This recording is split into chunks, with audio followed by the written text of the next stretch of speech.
अपना घर हमने सबसे पहले कहाँ खोला? अपना घर हमने कोलार में लिया, 40,000 रुपए महीने के किराए से। ठीक है। अब किराया कैसे दिया जाए, हाँ। तो वो पिताजी का पूरा पेंशन, क्योंकि मेरे भाई भगवान की दया से वेल सेटल थे। पिताजी का 1 रुपए, हमारे पिताजी कहते थे पूत सपूत तो क्यों धन संचय। तो उनने कोई धन संपदा जोड़ी नहीं, उनके बच्चे ही इतने अच्छे निकल गए। तो वो जो पैसा उनको एक बल्क में मिलता था पेंशन, वो मुझे किराए के रूप में देते थे। ठीक है। भाई लोग राशन पानी की मदद करें, क्योंकि मैंने जो अनुभव किया, पहले खुद से चलना है।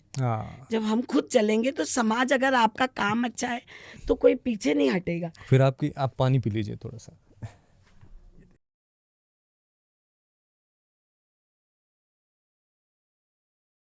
वही होता है ना कि आप चल पड़ो तो पूरा कायनात फिर लग मजाक जाती है। बनाने वाले भी बहुत, अरे 2 दिन में भूत उतर जाएंगे। 7 डेज में रनिंग स्थिति में वृद्धाश्रम, वो जो संस्था मैंने छोड़ी, उसका 7 दिन भी। और आप सबसे बड़ी बात देखिए, जो आश्रम मैंने छोड़ा, अपना आश्रम बनने के पीछे बुजुर्गों का बड़ा हाथ है। जिस दिन मैंने वो इतनी पावरफुल संस्था, सक्षम संस्था, जो मुझे तो दरबदर कर देते वो लोग, पर मेरा ईमान, मेरा चरित्र और मेरे स्वाभिमान ने मुझे खड़ा किया। जब मैं निकली तो सारे बुजुर्ग पेटी लेके बाहर, अच्छा, जिसमें आप सारे काम कर रहे थे, बुजुर्ग पेटी लेके बाहर, झाड़ू वाला, पोछे वाला, रोटी वाला, बर्तन सारा सेटअप मेरे पीछे खड़ा। अब उसके पहले मुझे नहीं पता था कि मेरे पिताजी मदद करेंगे। मैंने उनका निवेदन किया कि दादाजी आप लोग मत मेरे साथ चलो। नहीं, वो तो आप भूखे रहोगे तो हम रह लेंगे, आप खाना खाओगे तो हम रह लेंगे, नहीं मिलेगा तो भूखे सब मिल सोएंगे। मैंने कहा माधुरी मिश्रा जी, अब पीछे नहीं पलटना, क्योंकि इनने मेरे ऊपर अंधा भरोसा किया। मुझे कोई मदद नहीं करेगा तो मैं, मेरे पास इतनी साड़ियां हैं, उनका टेंट बनाऊंगी, और एक एक लोटा ही तो चाहिए सुबह के कार्यक्रम के लिए। क्या बात। और दाल रोटी चूल्हा जला के बिल्कुल अपने माँ बाप को खिलाऊंगी। देखूं तो इनने मेरा पालन पोषण किया, मैं कहाँ तक इनकी मदद कर। सारा मीडिया मेरे घर था कि आप बुराई करिए। मैंने कहा नहीं, मैं बुराई करके, अच्छा, दूसरे उसकी नहीं। जब आप छोड़ के आई, मतलब सोचो, रनिंग स्थिति में 7 डेज में वृद्धाश्रम, मेरे को झाड़ू वाला नहीं ढूंढना पड़ा, मुझे खाना बनाने वाला ढूंढना नहीं पड़ा। ये उनका आत्मविश्वास कह लो या मेरे ऊपर भरोसा कह लो कि दीदी तो शायद, क्योंकि मैंने सबको एक सूत्र में बांधा था, चाहे वो झाड़ू लगाने वाला भी हो। मेरे पिताजी बोलते थे कार्यकर्ता रीढ़ की हड्डी होता है। सही बात है। कभी भी कोई आप काम बड़ा खड़ा करते हो या छोटा काम करते हो, जो आपके साथ लगा है उससे ही आपकी पहचान है। तो कार्यकर्ता के साथ धोखा नहीं करना, उनको एक परिवार का मेंबर मानोगे। तो यही भाव से मैं करती रही, मुझे क्या पता कि यही मेरे काम आएंगे। सारे आ गए, भोपाल के बड़े बड़े मीडिया मेरे पास आए कि दीदी आप इनकी बुराई करो। मैंने कहा नहीं, शायद मेरा कुछ अच्छा होने वाला हो।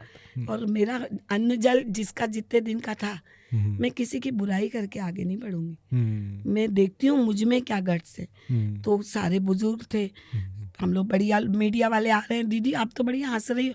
मैंने कहा मुझे हुआ क्या जो मैं रोऊंगी, माँ बाप साथ में।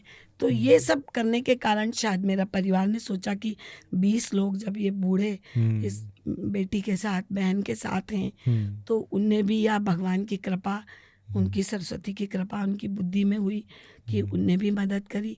और पूरा शहर मेरे साथ आया, सारे लोगों ने तन मन धन जैसा लोगों को बना, किसी ने कुर्सी दिया, किसी ने पलंग दिया, किसी ने बिस्तर दिया, किसी ने बर्तन दिया। चालू हो गया काम। सेवा कार्य के लिए मुझे नहीं लगता कि बहुत सारा पैसा चाहिए। अगर भाव पैसा है तो चाहिए है, पर ऐसा नहीं है कि किसी की परिस्थिति का मजाक बना के आप उनके चेहरे दिखा के पैसा। आज मान लो मेरी माँ किसी वृद्धाश्रम में रहेगी तो क्या मैं उनका शोषण पसंद करूंगी? तो वो मेरे माँ बाप है, मैं उनका चेहरा दिखा के कभी फायदा लेना नहीं चाहती। बिल्कुल, क्योंकि आश्रमों में यही होता है कि वो उनका अपना नजरिया, पर मेरा व्यक्तिगत नजरिया, सबका अपना अपना तरीका है। हमारा तो खुला है। हमारे आश्रम में सारे बुजुर्ग जानते हैं कि दान कहाँ से आ रहा है, सारे बुजुर्ग जानते हैं कि सब्जी, कोई सब्जी वाला मामा है तो कोई, क्योंकि मुझे सब मम्मी कहते हैं, माँ कहते हैं। मेरे 80 साल का बुजुर्ग भी मुझे माँ कहता है, तो मेरे छोटे छोटे भाई भी उनके मामा है। तो उनको सब पता है, और पता होना भी चाहिए। मेरा ये सोच है कि उन माँ बाप को वो सब पता होना चाहिए कि समाज उनके लिए क्या कर रहा है, क्योंकि जो अपने बच्चों से बचा के, अपने परिवार से बचा के धर्मार्थ कार्य करता है, सेवा का कार्य में योगदान देता है, तो उनका भी तो नाम याद होना चाहिए। माधुरी मिश्रा कुछ नहीं है, मैं तो एक निमित्त हूँ कि एक चीज को लेके बांध के बैठी हूँ, पर जो कर रहे हैं हमारे सामाजिक बंधु, उनको भी धन्यवाद मिलना चाहिए, उनको भी दुआएं मिलना चाहिए उन माँ बाप की। तो सबको सब पता रहता है। कोई भैया बहुत आइसक्रीम खिलाता है तो बड़ा याद करते हैं, आज वो नहीं आए बहुत दिनों से, उनको बरसात में भी आइसक्रीम याद आ जाती है, क्योंकि बूढ़े हैं। बूढ़े, सही बात है, वो तो कभी उन्हें भी कोई कहीं मौसम का कोई रोल नहीं है, तो होता सबका याद रहता है उनको। तो यही छोटी छोटी चीजें कहीं हमें बहुत बड़ी मुसीबतों से बचाती हैं। हाँ, तो हमने खोल लिया, हमारे पास 20 लोग थे। उस समय सबसे बड़ी परेशानी आपके सामने क्या आ रही थी? सबसे बड़ी बात, घर कहाँ मिलेगा?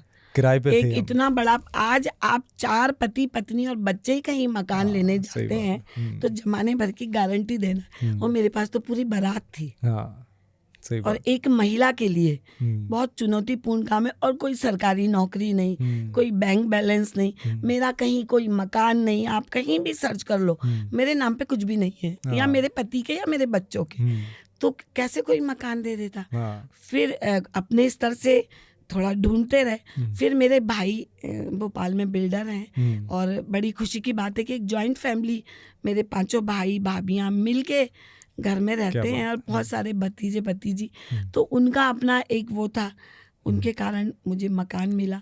और मकान मिला तो मुझे लगता है मैंने 1 आध महीने आप सबके सहयोग से किराया दिया होगा। फिर किराया देना बड़ी चुनौती थी, कि 40,000 तो देना ही है ना, कैसे करोगे आप?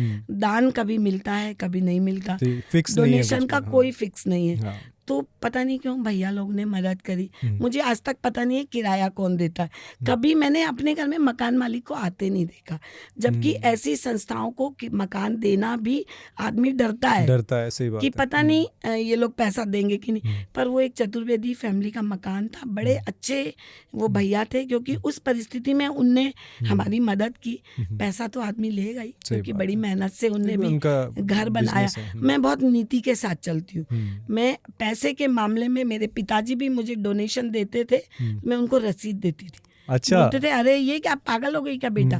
मैं बोलती हूँ ये आपने ही सिखाया है, पारदर्शिता घर से ही शुरू होना चाहिए। सही बात है। तो वो इतने अच्छे मकान मालिक थे, भैया लोग कब किराया दे रहे हैं, कब रह रहे। कभी इन 12 वर्ष मैं किराए के मकान में रही, 2012 से 2022 तक किराए का मकान में हम बढ़ाते रहे। वो अपने समय का सब, वो भी उनकी जिम्मेदारी थी, और पता नहीं कैसे चलता रहा।